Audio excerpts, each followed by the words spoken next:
Chapter 20. Sierra woke to the sunlight streaming in through the single window in her apartment. For a moment, she just looked at the blue sky, which was rare for Dublin, until the events of the night before came rushing back. Sitting up straight in bed, Sierra looked down to see she was still wearing her jeans and bra from the day before, and before she could follow that concerning thought further, Aidan set his hand on her shoulder. I didn't want to cross any boundaries, so I put you to bed in what you were wearing.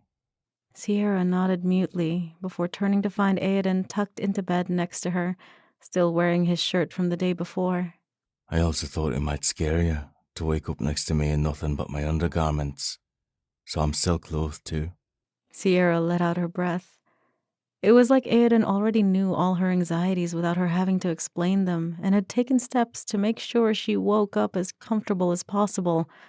The thought made her warm inside, even though she knew his extreme attentiveness was likely thanks, for the most part, to his gift. Are you okay? He asked. I thought about leaving, but I thought that might also cause you stress. Sierra swallowed before answering, her mouth dry from crying the night before. Okay. I'm sorry about that. Aidan shook his head. You never have to apologize for having emotions. It's part of being human. The word human caused Sierra's eyebrows to shoot up. Is it different for Faye? Aidan shrugged. Yes, and no. I think as Fae, we're more in tune with our emotions and their causes than humans are. But we also have more time to figure them out. So it's not a fair comparison. As to feeling the same emotions, I think humans and Fae feel all the same emotions, yes? That makes me feel better, I guess. Listen, Sierra. Aidan waited until her eyes rested on his before he continued.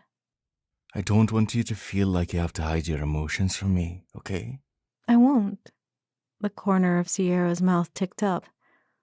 You're like no man I've ever met, Aidan. I know. The air in the room felt a bit heavy, especially after her breakdown the night before, so Sierra decided it was time to lighten the mood. Who knew this whole time all I needed to do to find an emotionally mature man was to date someone a little older? Hey now. Aidan said teasingly, his smile dancing across his lips. I don't want to see you dating any other Fae, understand? Why? Sierra stepped out of bed and headed toward the bathroom, looking at Aidan over her shoulder. Jealous?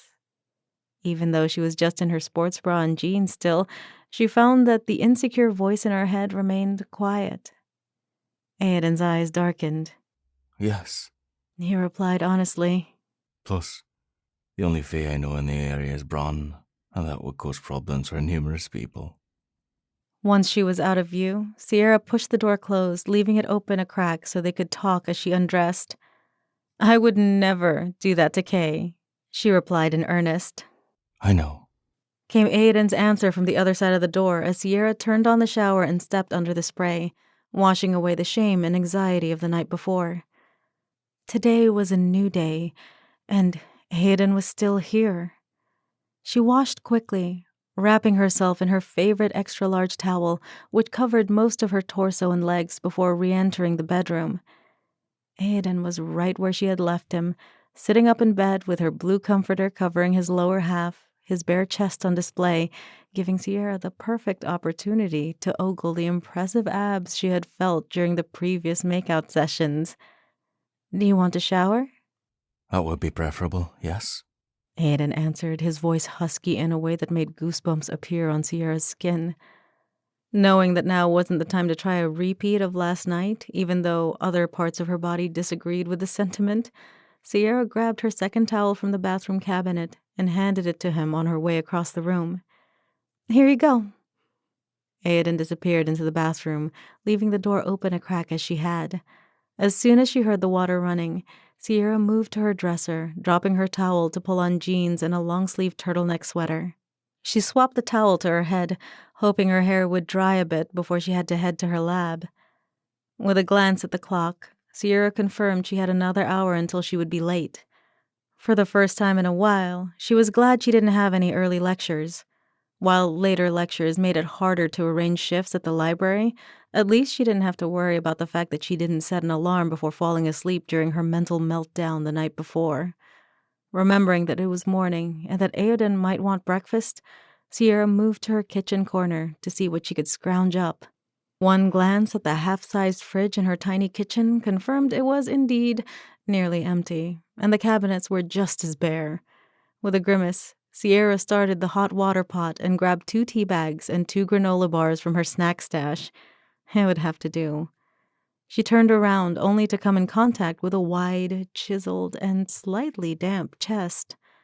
Sierra dropped the tea bags and the granola bars, lifting her chin to meet Aoden's green eyes, which were burning with desire. Aoden ducked, pressed his lips to hers in a kiss that left her breathless. The kiss continued until the hot water kettle beeped, and Sierra reluctantly tore herself away. Aoden backed up a step, but Sierra could see he was clearly aroused by their morning interaction. But before she could come up with something else to say, the hot water kettle beeped a second time, furious that Sierra hadn't pressed the off button yet, and she had to turn away. When she turned back, she saw Aoden's back as he stepped back into the bathroom, closing the door to, assumably, get dressed. Sierra gathered the tea bags and granola bars from the floor, setting them on the table before filling 2 mugs with hot water. By the time she was finished putting the tea bags in, Aoden was back and fully dressed in the same clothes he had been wearing the night before. Are you working today? He asked as he slid into the chair, pushing his damp curls from where they fell in front of his eyes. She shook her head. No, I have a lab and lecture today. Are you working? He shook his head as well. No, I'm off today. Sierra thought maybe the sentence would end with an invitation to spend time together that night, but the silence stretched through her kitchen. So, when will I see you again? She asked as she unwrapped her granola bar and took a bite. I want to take you on a date. Tomorrow night, maybe. Sierra's eyes widened. Okay, she breathed. Aoden placed his hand on hers. Are you working? Sierra was glad one of them still had some sense because all thoughts of her job had left her head at his mention of a date. Oh, yes, I'm closing, she winced. No problem. He assured her. This is Dublin. We can do a late night date when you get off. Sounds perfect, she replied, her mouth full of granola bar. Okay. See you then. As soon as she swallowed, Aoden leaned over and gave her a peck on the lips. Did you want me to walk you to class? Sierra thought about it for a moment. While she enjoyed their walks together, she also enjoyed walking alone, having just some time for herself and her thoughts. Plus, after the previous night, she definitely needed some space. I'll be okay on my own. All right. Aoden leaned in to press a second kiss to her lips. Have a good day, class, okay? Sierra nodded in response as Aoden disappeared from view. It must be nice to practically teleport everywhere, Sierra thought as she stood to get ready to walk to class. She looked down to see he hadn't touched his tea or the granola bar, and Sierra realized he probably had a breakfast buffet waiting for him at home. Oh well, more for her. Sierra grabbed the second granola bar, slipping it into her messenger bag before heading out the door for her lab. She couldn't wait to see what Aoden had in mind for their date.